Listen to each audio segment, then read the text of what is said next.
The revolution is here. A movement of people free to live, work, and choose. We won't tell you what to think. We just demand that you think for yourself. This is Kibbe on Liberty. Jesse, how's it going? Not too bad. How you doing, Matt? Good, good. We've been talking about having this conversation for a while now. But before we do that, why don't you tell people a little bit about your background? You're with Americans for Prosperity, but you've been fighting the fight in local government in Missoula, Montana. Yeah, and thank you so much for having me on, Matt. I really appreciate the opportunity. So I actually grew up in a small rural town in Montana and served on the Missoula City Council, which is our second biggest town. Your viewers might know it as the location of Yellowstone, where that's filmed.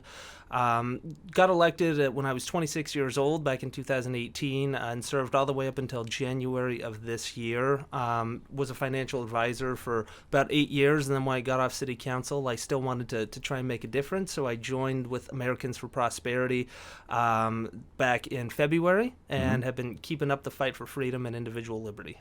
Why on earth would anyone run for public office at the local level? Yeah, so I ultimately decided to run for city council when I was 26 years old. Really didn't know what it was about. Didn't even know who the mayor was at the time, like most of the town. We don't even know who our elected officials are at the local level. But as a financial advisor, I was working with a lot of folks who were on a fixed income. They were retired, and they'd owned their home outright. They'd done everything they were supposed to do. They'd paid off their home, but they still owed their rent to the government. And at the local level, believe it or not, taxes typically go up every year. I mean, as much as we complain about the federal income tax, at least it doesn't go up every year. But at the local level, typically goes up and up and up and up and never, ever goes down. And these folks that were my clients, they were getting taxed out of their home. They were people that had lived in their house since maybe the 70s, 60s. They'd raised their family there. They had their grandkids there, all these memories that they'd built into this home. But their Social Security checks, their pensions weren't going up at the same rate their property taxes were, and the government always had their rent as due. There was no way of getting around it. And they told me, they said, well, Jesse, you're 26 years old, you're not married, you don't have kids, why don't you give it a shot? So I decided to throw my hat in the ring, and unfortunately I won that race. And like I said, I just completed my sentence back in February, so very nice to be free again, but now I'm kind of in like a probationary phase with AFP, where I want to keep the fight for liberty going. Well, I mean, you're a former politician, so we have some skepticism. Yes, as you should. A healthy amount of skepticism. Yeah. Well, the conversation we were having that led to this show was... you were kind of scolding me because I live in D.C. Have always focused on trying to change the national landscape, and starting with the presidency, but who controls Congress, and issues like that. And I think it was Mike Lee that points out that the more and more we fight about control in Washington D.C., the more we're getting away from the American model, which is localism and federalism. And even myself as a libertarian, like, we believe in communities cooperating and solving problems from the bottom up. So you're scolding me like you need to pay attention to local politics. You need to pay attention to a lot of the growth of these baby leviathans in communities, because people don't pay attention to that stuff. And that's the downside, like, they don't pay attention. But the upside is you can actually get elected to city council, and you can do things. And talk a little bit about, and this probably goes right into the job you're doing now, but talk some about the issues that mattered in Missoula that you think might basically apply to every community. Yeah, so there's a ton of different issues that happen at the local level that people don't really think happen at the local level, because we've been so focused on the federal level and these top-down approaches, even us as conservatives, that we don't realize that a lot of the liberty that has been stolen from us is actually happening right in your own backyard. And I think that COVID kind of really exemplified that and really put a spotlight on the powers that these local health departments have. Americans for Prosperity worked on a bill to rein in executive powers at the local level.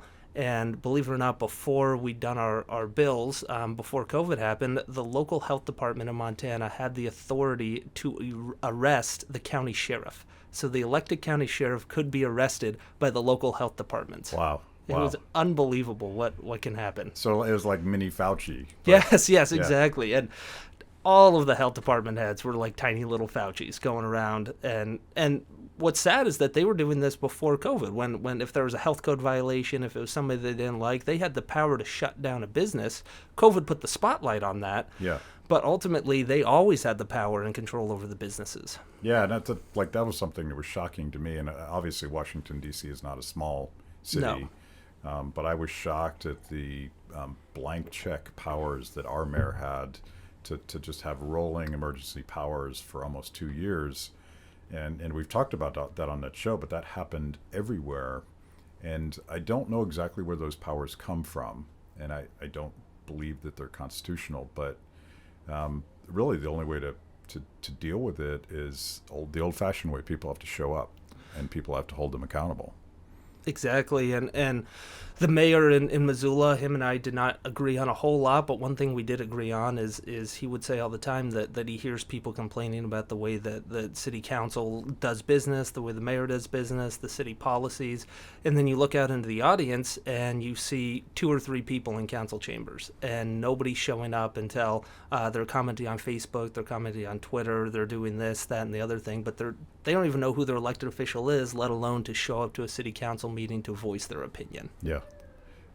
But that is tremendous opportunity, because I don't imagine that many people show up, and it's a great way to push people in the right direction. I mean, government sometimes goes to those who show up. Correct. And as we've talked about, conservatives have taken the fight more to the federal level, and we've focused on these top-down solutions. But while we've been doing that, the Democrats and the left have been focused on local issues since the early 1900s, and they have gotten control basically of every board, all these different advisory councils that the mayor has, school boards, everything that they have taken control over slowly and methodically over time, incrementally. Yeah, I was thinking specifically about education, and it's another one of those issues where the mythology is because of the Department of Education, and because the Biden administration talks so much about throwing more money at education, people forget that it is almost exclusively financed at the local level, controlled at the local level, and as we learned under lockdowns, really controlled by a fairly elite group of teachers union officials that don't seem to give a damn about kids. Yeah, they do not, unfortunately, in large portions, care about kids, and the whole incentive structure, unfortunately, is set up in a way that they can make a decision that's contrary to the customers. The customer in this case is being the taxpayers and the parents, and it doesn't affect their funding. It does not impact their funding. And there's a lot of teachers that are great teachers, but they're tied into teaching standardized tests. They can't actually work with that child to help them achieve their individual potential. They have to teach to a certain standard because their funding is tied to that. So if their kids aren't scoring high on standardized tests, then ultimately they're not going to get that funding that they need. Yeah, it's really like the union bosses, I think, make it impossible for good teachers to teach, and maybe really push them out of the system because they can't function. Yeah, that's 100% correct. And if a parent wants to take their kid out of public school or homeschool their kid, the teachers don't care, the school system doesn't care, the administrators don't care, because the parents have no leverage in this situation. The leverage, of course, being money that they've paid through their property taxes, that their neighbors have paid through their property taxes. It goes to that school no matter what.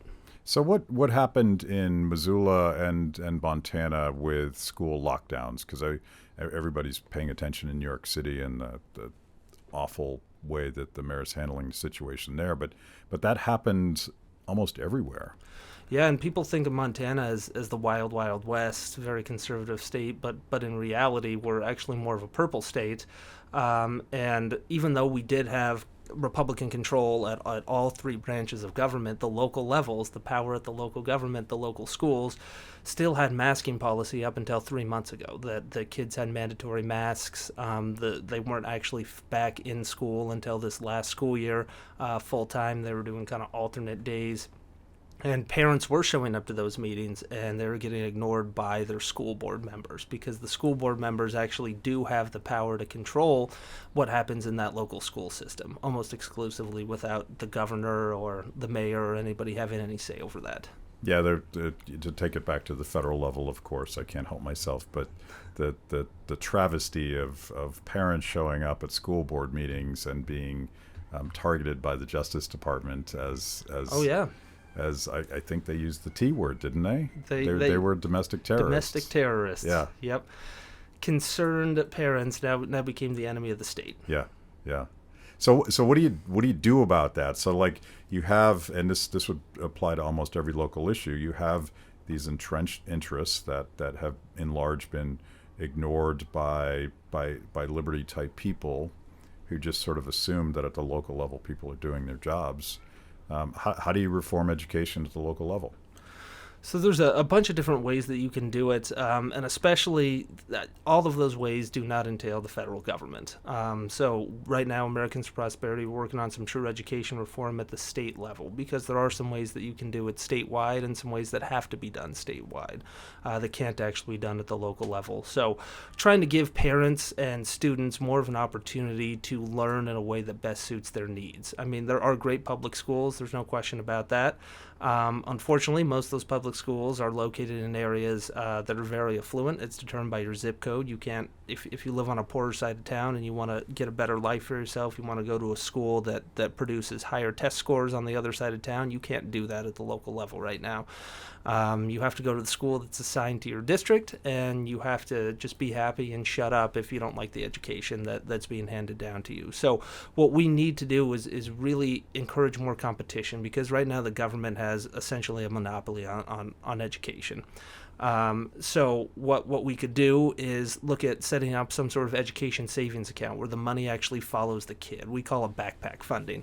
So what happens is in Missoula, it's about $13,000 a year the public school system gets paid by the taxpayers to educate a student per year. And compare that with a private school in Missoula, which produces far more economic opportunity for those students, a lot more educational opportunity, higher test scores. That's about $6,000 a year. So it's half as much, but twice the educational value. Yeah. So what you can do is you can put that $13,000 a year, maybe $12,000, $11,000 of it, because unfortunately these schools have taken out a bunch of debt. And you have to always have enough in there to service the debt, to make sure that the investors get paid their money back. But at the end of the day, you can put that money in an education savings account, and then the parents get to decide with their child what is the best education for them. If it's a public school, if it's homeschool, if it's charter school, if it's virtual school, they get to choose, and ultimately that'll make all education better. Because everybody says, oh, Jesse, that's going to defund public education. It actually won't. It doesn't have to. I should say that. Mm-hmm. It doesn't have to. The schools have the opportunity to improve their education, improve their curriculum, to keep students in, just like businesses competing with one another. There's no reason that somebody has to go to Walmart versus Target. So those guys are always competing with better products, different prices, and able to keep themselves both afloat by making things better and cheaper. Yeah, it's about incentives. Like Exactly. Who's your customer? Is your customer the union boss? Or is your customer the child and the parents, and will you be judged based on their performance? Do they actually like the service you're providing? I know that's crazy talk in our system. So one of the things that's frustrating, that on the one sense, that the last 2 years, I think a lot of parents woke up to what's going on in I call it government education. It's not a public system in the sense that people are choosing to be there. It's a government system, and you typically, most parents don't have a choice at all. But there's still this kind of haves and have-nots. I think parents who could afford to, and were watching the virtual schooling and looking at curriculums, and just more broadly realizing that sending my child to this regimented system is not what I signed up for, and then add masks and maybe vaccine mandates on top of that, and it's insane. So some moms can afford to take on that tremendously large responsibility of homeschooling, or maybe creating a pod school. is that happening? Is it legal for parents to say, you know what, I don't want to send my child to the government school anymore? Yes, it is legal. Again, the only constriction is the means of the parent. So Right. there are the haves and have-nots, as you've said, and if a parent is economically able to do that, then certainly that is the option that we've seen. But unfortunately, there's so many kids right now, and a lot of those folks that are disenfranchised at the economic level are also folks that need specialized learning, Yeah. need different learning that fits their needs in a better sense. Yeah, and that's the the dirty secret is for a lot of working parents, the system serves multiple functions. It's also a form of daycare. Yep. So when they locked down the schools, they specifically screwed parents who couldn't afford it, because they had no means of getting to work, and they were stuck between a rock and a hard place. That's outrageous, but that's the means of having a real grassroots revolution where parents finally have enough knowledge and have all the incentives to actually just transform the system in a way that would actually be great for kids. Yep, you're 100% correct that COVID has been kind of a great incubator, a great, I guess, a little bit of gasoline on a fire to get people really revved up to see what's actually happening with their kids. And it's also focused a spotlight not only on, obviously, the more egregious examples like vax mandates, mask mandates, shutting down the schools. It's also shined a spotlight on the fact that the United States educational system does not rank very highly in terms of the world. Yeah. We're about 36th, I think, in math, about 24th in science. So we're not focusing on the education that actually is going to help people become a productive member of society, to achieve something that they actually enjoy and do something that makes them feel fulfilled in their life. We're focusing instead on these top-down mandates and actually a lot of indoctrination, a lot of propaganda at the local level, stuff that doesn't need to be taught in schools at all when people aren't even proficient in the whole existence, the reason for existence of schools, which is math, science, English, technology. So when Milton Friedman first proposed the idea of education vouchers, and since that time, and that was what, I forget when that was, but the cost per child, the amount that the government puts in per child, has about tripled, adjusted for inflation. And it's all overhead. It's all administrative. Yep. It's all bureaucracy. That money's not going to teachers. It's certainly not rewarding teachers who serve students. But that also creates a political incentive to fight you guys tooth and nail if you try to fix it. Yep, 100%. And you bring a good point about the teachers and the pay scale. Like, people think that all that money is going to the teachers, but in reality it's going to the bureaucratic bloat. And then there's also the issue with tenure, where you have teachers that maybe don't do a great job. I know where I'm from, there were certainly teachers that didn't do a great job, that were just kind of there for the paycheck.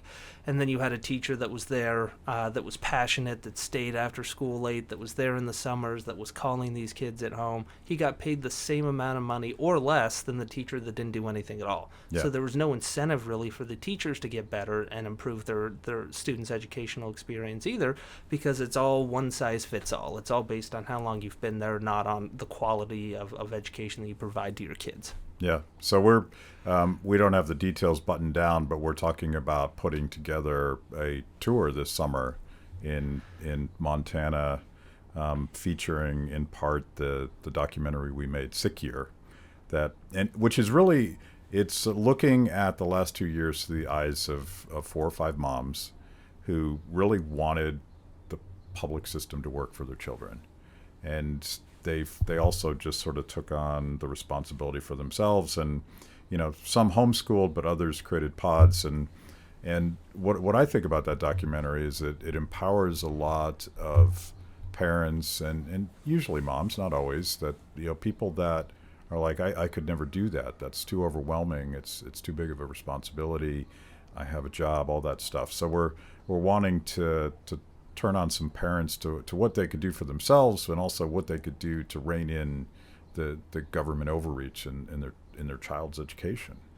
Yeah, and that tour that we're looking at in Montana is to do exactly what you said. We want to show parents that they have so much going on. I mean, especially in today's day and age with inflation the way it is, where typically both parents have to work. They don't have the time to research all this, let alone homeschool their kid. And they think that there's no other option. They think that they're stuck in this situation. There's nothing they can do to change it. But what your documentary did is show people that they're not alone. It's just a way of, and I think that that's a big step in the process. It's just showing people that they're in this with a whole group of us, that we're going to have their back. We're going to help them. There's different ways. There's pod learning. There's private school. There's all these different options out there if we just have the will and the organization and the capacity to affect and impact change, which we can do, again, at the local and state level. We don't have to go and change the structure of the U.S. Senate. We don't have to worry about the filibuster. We don't have to worry about any of that stuff at the local level, though those are very important issues. We can do it all as a community, as people. If we come together and fight for an equal cause, amazing things can happen. Yeah, and by the way, shout out to Logan Albright, who's in the audience today. He is the director of that film, and it's his passion project. Hey, Logan. Hello. Wonderful film. Thank you.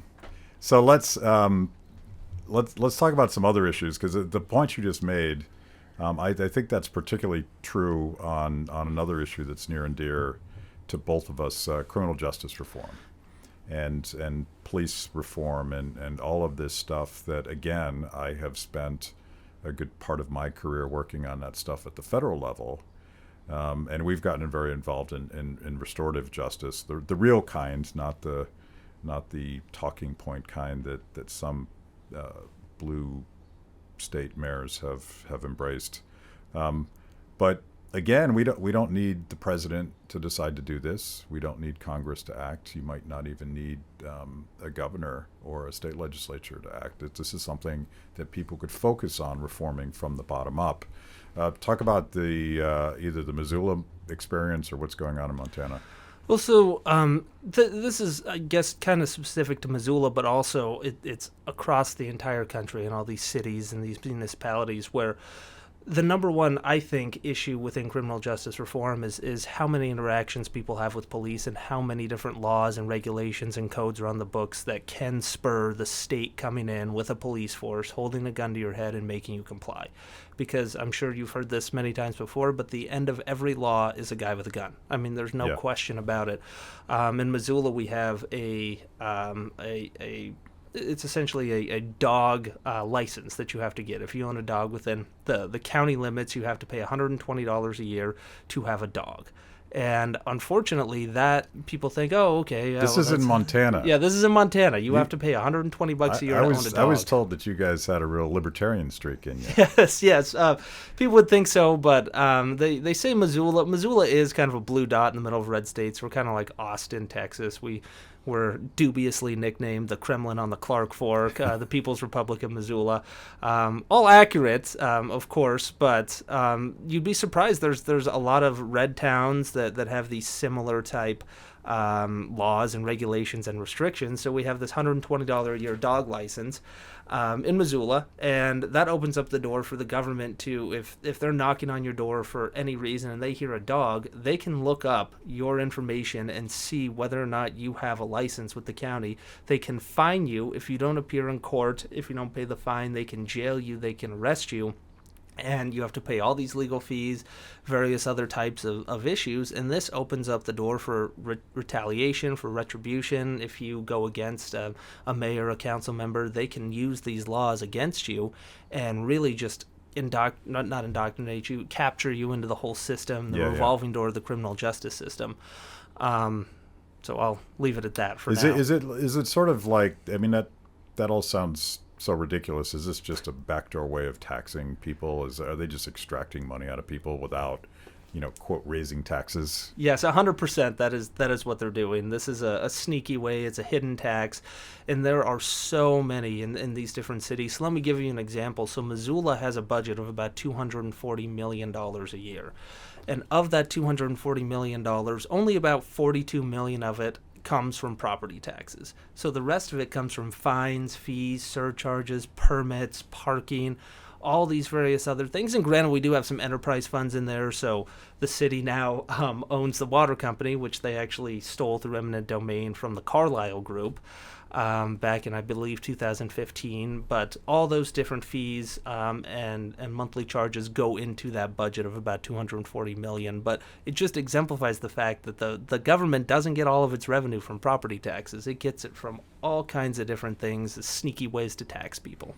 So what could you do at the local level when it comes to policing? Because it's in a lot of ways it's going to be just like the teachers union, where administration and all of these shiny new programs and the one thing the feds are doing that I've noticed is sending a lot of these weapons of war to local police departments, and I find that just super creepy. Well, I'm smiling only because of the ridiculousness of this situation. So in Missoula, this was back in, I believe, early 2020. So it was right around the COVID. I believe it was right before COVID happened. There was actually a gentleman, believe it or not, who he blew the whistle on an unconstitutional drone strike program back in 2014. His name is Brandon Bryant. He spoke to the United Nations. He spoke from Fox News to MSNBC, spoke all over. He was very well decorated. He was speaking at city council meetings, and he unfortunately said some of the wrong things on his YouTube page. There were some videos that this man, he has PTSD. He's a little troubled from it, and he posted a video, which I don't agree with. Obviously, it was very incendiary, but it was nothing criminal. Mm-hmm. And he was barred from city council meetings, but then he was actually arrested by the local police department. He was thrown in jail for about, I think, a month and a half. He was held at $100,000 of bail, and I actually testified for the defense during his meeting. During his hearing, and believe it or not, they were showing images of him speaking, videos of him speaking at city council as evidence. The prosecution was showing his public speech during a public city council meeting to try and charge him with a felony of intimidating and threatening elected officials. He was actually acquitted of all charges in, I think, an hour from a jury of his peers. But that's how close he was. He was offered a deal. He refused the deal, which is very brave, because he could have pled down to a misdemeanor. And if that was the case, he was essentially going to be fined. He wouldn't have time served. But if he was convicted by that jury, the way that they kind of boxed him in and showed him this option, he would have lost all of his veterans benefits. He would have been imprisoned, and he would have had to pay a fine up to $250,000. So that's one example of how they really that's how they use the system to intimidate people. They use the system to intimidate people. But this is kind of the prelude to a different part of the story, where he was arrested, and then 2 days later, a cop's window was broken out of their car. And I kid you not, the entire city, I was in city council meetings at the time, it was locked down, and there were snipers on the rooftops of Missoula. There were armored vehicles. There were tanks. It looked like an actual war zone. Come to find out later that the window was not shot out. It was actually, they believe, a rock that bounced up on it, and they actually even think, because it was very cold out, that it was just the defroster that malfunctioned a little bit and broke out the window. But it just goes to show that these police forces, even in small little Missoula, Montana, 72,000 people, we had an actual army on the courthouse on top of the courthouse with sniper rifles, with night vision goggles, fully armored, the whole 9 yards. So if you go to city council and complain about this stuff, you're going to get arrested. Yeah, that is, and whether or not that's true in the eyes of the mayor, that is the sense that everybody had in the council meetings and in the public is, okay, if we go, there's going to be retaliation, there's going to be retribution, there's going to be somebody knocking on my door listening to hear if I have a dog that I didn't pay my license for, so they have an excuse to throw me in jail if I don't pay this $120 fine. Yeah. Another issue that we were talking about is transportation, and here in D.C., happily the so-called Build Back Better effort by the Biden administration to spend. I don't even know how many trillions that one was, because we just throw trillions around like it's nothing here. But people forget that roads are a local and state responsibility, and that to the extent that there's federal money, it's always with strings attached, and it's always politically motivated, and it's always rewarding people who play ball and people who happen to be with this party when this party's in power, or that party. But it's super corrupt at the local level. Oh, 100%. And in a lot of cases, what I was talking to you about and talking to other people, the other advocates at the federal level that try and institute these policies top down, the federal government essentially allows the local governments to abdicate any responsibility for these things. So, as I told you before, budget of Missoula is about $240 million. We spent a total of $6 million of that on roads. Yeah. So everybody thinks, okay, police, fire, infrastructure, we can all agree that those are roles of government for the most part, at least in our modern sense of the term government. But we're only spending $6 million out of about a $250 million budget on infrastructure. And then meanwhile, the city can claim that they're broke, they don't have any money. Well, the state needs to help me. We need to tax the state citizens. Okay, the state doesn't have enough money. We need to tax the entire country to get this money that they have. They have at the local level. I've always said that the local government, at least in Missoula, and this is true across the country, they do not have a spending problem. They do not have a revenue problem. They have a spending problem. Yeah. So they have plenty of money. Again, $250 million, and they're giving out corporate welfare. They're doing these different programs, these different local welfare programs. So they have more than enough money to do it. And then the Joe Biden administration, whoever it is, comes in with this big infrastructure bill that has about 20% dedicated to roads and bridges. And then the local governments can feel free to use that money, oftentimes, to strip their citizens of their rights, because they're able to use the majority of the money they collect at the local level for pet projects, for social change, social engineering, various different things that doesn't actually improve the lives of their citizens. So what was the biggest fight that you had? Actually, let's talk about two fights: the one that you won, and the one that you got crushed on. Yeah, so the one that I won, are we talking about the tobacco issue? Mm-hmm. So the one on that was really interesting. People, again, think that this happens at the federal level, and sometimes it does, but the city council was considering a bill to ban all flavored tobacco products, whether that is menthol cigarettes, whether that's Zyn or nicotine pouches, whether that's wintergreen Copenhagen, which is very popular in Montana, banning all of that because apparently Big Tobacco is targeting kids with those products. So they tried to do a local government push to get that done, and I was able to successfully work with the mayor and some council members to say, okay, this is absolutely not going to happen. This is a complete infringement on liberty, and this is, again, another example of how you can encourage more interactions with police. It doesn't make any sense. So we were able to get that reduced down to just a ban on vape, which, again, was absolutely absurd. So they were banning all flavored vapes. All flavored vape juices, shops, everything. Where these people, there was probably, I think, 6 or 7 vape shops in Missoula, where people put their hard-earned money, their life savings sometimes, into developing these businesses, employing people, giving adults an alternative to smoking. Mm-hmm. They got that passed. They got it killed in the state legislature about 2 months later. So now, as so much of the policy in Montana is, Missoula kind of sets the tone now for the state legislature, where now no municipality is allowed to touch any sort of flavored or otherwise tobacco products that's more stringent than state law. So it's kind of a petri dish for stupid ideas. Very much a petri dish for stupid ideas. Yeah. Tax increment financing probably being the next one that we'll talk about, something that the legislature is looking at tightening down. Well, go ahead. So tax increment financing, for your viewers that don't know what it is probably the largest corporate welfare giveaway scheme in the entire country. And it happens in most municipalities all across the United States. It was happening majorly in California, and Moonbeam actually had to kill the program because it was bankrupting the entire state. So what it is... Governor Moonbeam. Yes, Governor Moonbeam. Jerry Brown, I think is his proper name, but I like to call him Moonbeam.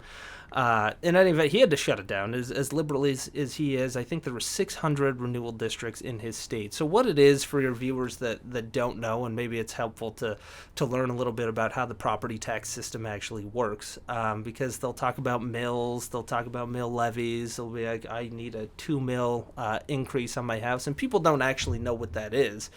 So it's just a sneaky type of government currency to avoid them having to say that we're going to raise your taxes by X number of cents, X number of dollars, X number of thousands of dollars on your home. So in Montana, at least, how it's set up is you take the market value of your home, which is determined by a computer system in Montana, and you take the value of your home, let's just say it's $100,000, and you take that and you multiply it by 1.39%.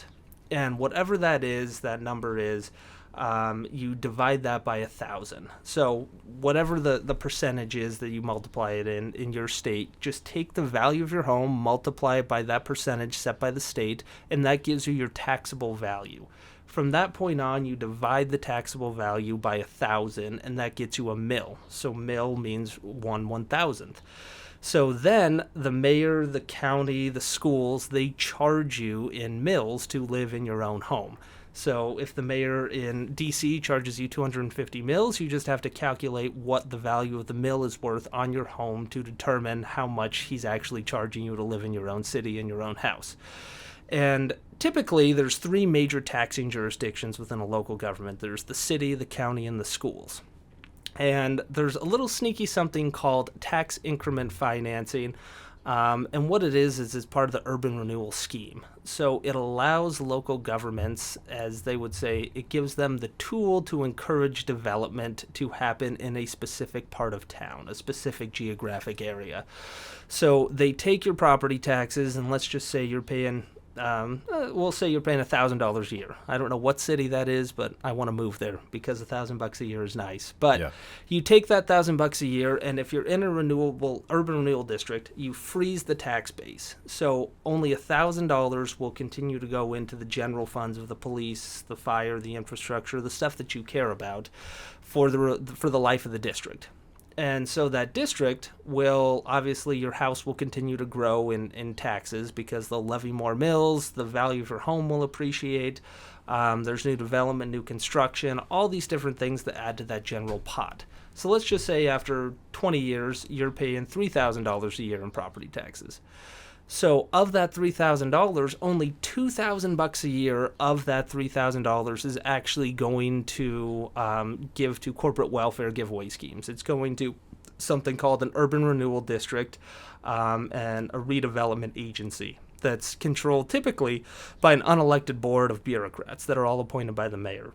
So in Missoula, for example, we have districts that on average last about 40 years, and we have one district in particular that is 1 square mile. It is absolutely massive, and they have not been paying a nickel more in property taxes to the general funds of the county, the city, and the schools since the year 2000.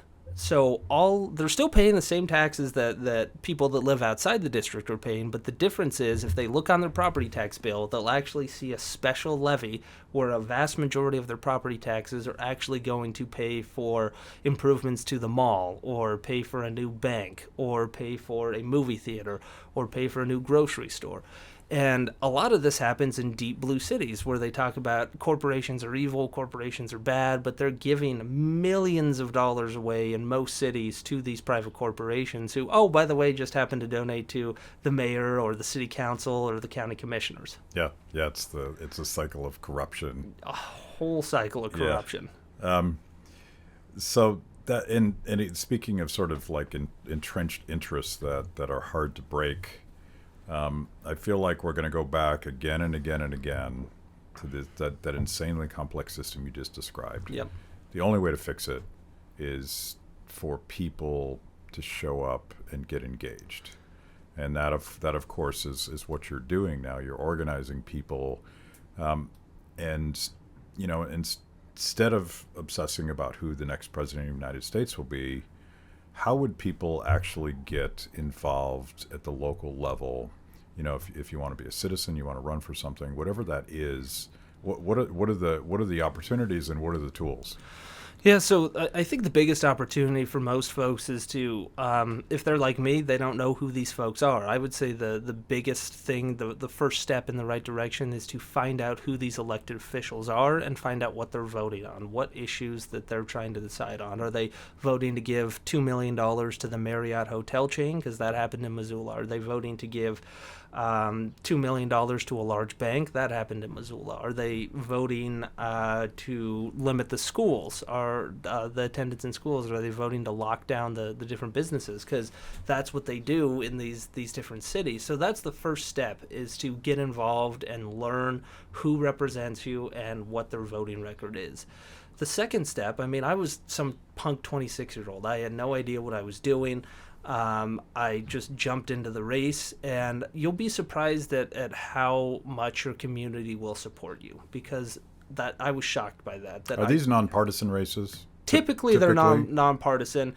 In Missoula County, the sheriff's race is partisan, but the city council and the mayor's race is nonpartisan, even though everybody typically knows where they line up on the scale, but they are nonpartisan. So, you might not have help with your local party. If you're Republican, Libertarian, Democrat, you probably won't have help from your local party, because they're focused on the national or state level politics. But that's what I would say first is find out who it is, find out what their issues are, and then find out when the next election is.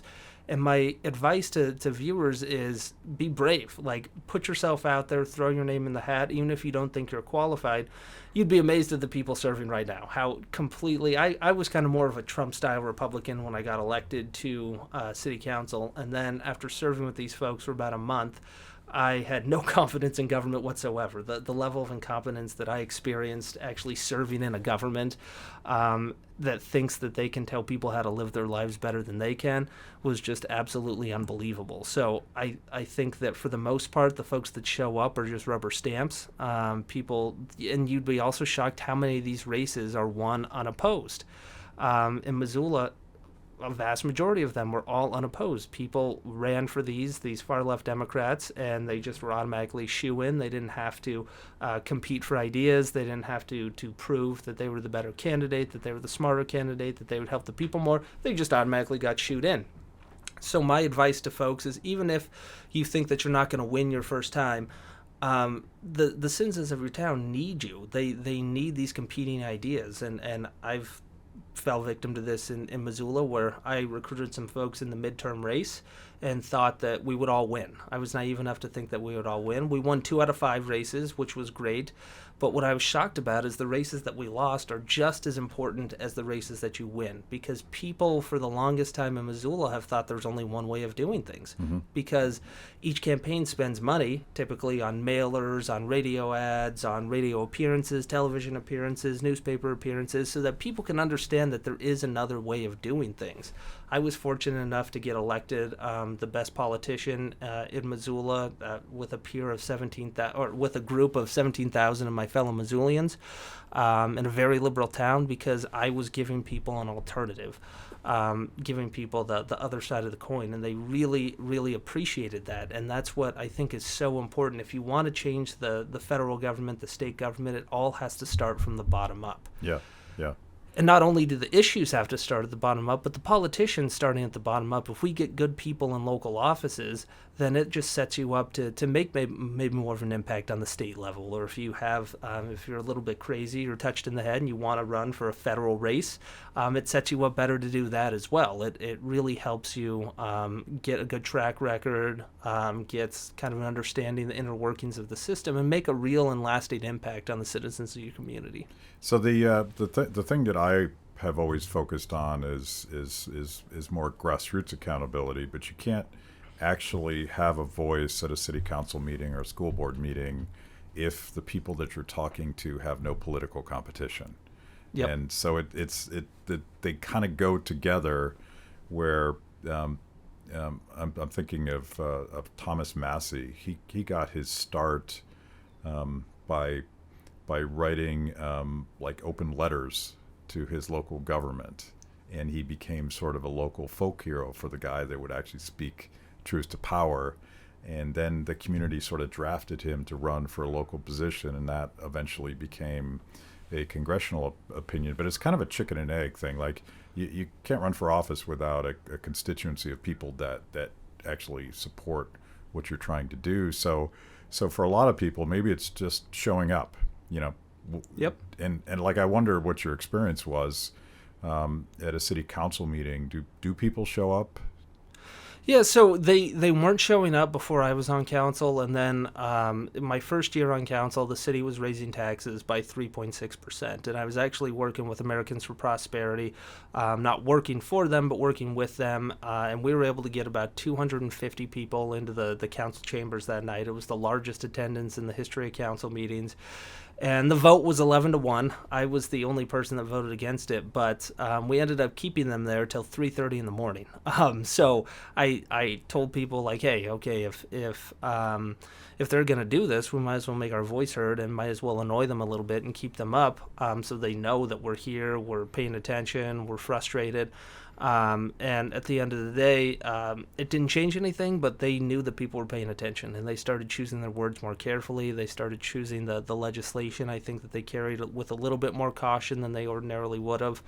And talking about tax increment financing, although I wasn't able to make any strides towards that on the legislative level at the local level, I was able to get in with the media and let people know across both sides of the aisle what was happening with this corporate welfare. And actually, my biggest accomplishment is that after I got off council, the MRA, which is all funded by tax increment financing dollars, had to hire a communication specialist to kind of reframe and deceive the taxpayers and to make them think that it's no longer corporate welfare, that it's all for the good of the community. A communication specialist. Nothing pisses me off more than looking at our tax dollars going to propaganda to convince us that what they're doing is okay, even though we know it's not okay.